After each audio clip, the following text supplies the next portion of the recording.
ભાવનગરના એક કાર્યક્રમમાં આહિર સમાજના ગીગા ભમ્મર નામના વ્યક્તિએ માતાજી અને ચારણ ગઢવી સમાજ વિરુદ્ધ અપમાનજનક ટિપ્પણી કરતા ભારે રોષ ફેલાયો।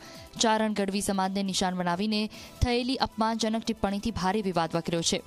વિવાદિત નિવેદન બાદ રાજ્યભરમાં ચારણ ગઢવી સમાજ વિરોધ કરી રહ્યો છે। વિવાદાસ્પદ ટિપ્પણી મામલે ગીગા ભમ્મર સામે ભાવનગરમાં ફરિયાદ પણ નોંધાઈ। દાઠામાં તળાજીના ગઢવી સમાજના આગેવાનોએ પોલીસમાં ફરિયાદ કરી। ગીગા ભમ્મરના દીકરા જીલુ ભમ્મરે આ વિવાદિત ટિપ્પણી મામલે માફી માંગી છે।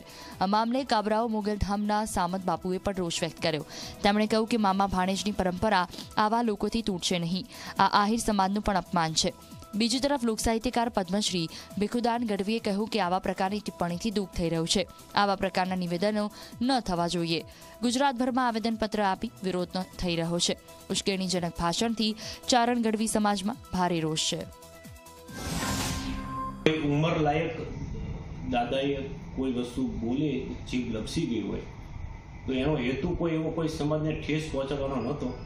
એનો ખાસ હેતુ એવો હતો કે એક મહાશક્તિ ચારણ સમાજ છે, મહાશક્તિ છે, એના કોઈને સારા કરવાની આવું એક બોલેલા છે। કોઈ વ્યક્તિને કે મારા કોઈ ચારણ સમાજને કોઈ આવું દુઃખ લાગ્યું હોય તો હું એના વતી માફી માંગુ છું। તો આવો 70 વર્ષનો ઉઠી અને આ જે વઘારે છે આના નામની અકલ બુદ્ધિ વગરનો એને એટલી ખબર નહીં કે હું શું બોલી રહ્યો છું। મને કહેતા દુઃખ થાય છે કે તળાજા મુકામે કોઈ એવી વ્યક્તિએ જે ન સાજે એવું વક્તવ્ય આપ્યું છે એ સારું નથી અને આને અમે સરકારમાં રજૂઆત કરશું, ફરિયાદ દાખલ કરશું અને કાયદાકીય રીતે જે કાંઈ પગલાં એની સામે લેવાતા હોય લેવાની ગઢવી સમાજે નક્કી છે।